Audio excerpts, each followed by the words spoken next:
nagustuhan ng ating P-Pops Dance yun!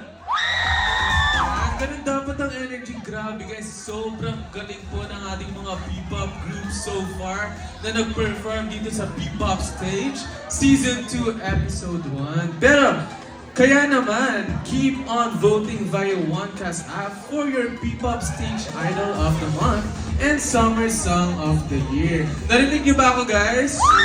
Anong gagawin natin? Magvo-vote, di ba? Kung sino yung gusto niyong manalo ng number 1, P-Pop Stage Idol of the Month, number 2, and Summer Song of the Year. Ayan, winners will receive products from Domo Domo, P-Pop Stage Trophy, and a billboard ad on their... Ooh, ako yung syempre yung performance nung Anderson nung Domo Domo. Ay, sino kaya yun? Sino yun? Galit ako ganda nun eh.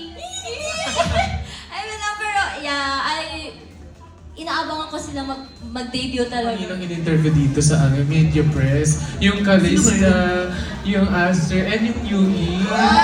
Grabe, abangan niyo yun. Yes. Ano?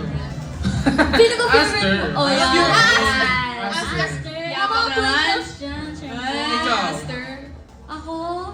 Blitz na rin. Flexi. Wala ka. Kasi ka mo, bakit pa pinalong? Di ako Condition inaingay mo, natin. okay, Wala ka bigyan mo. na ingay natin. Ito na nga.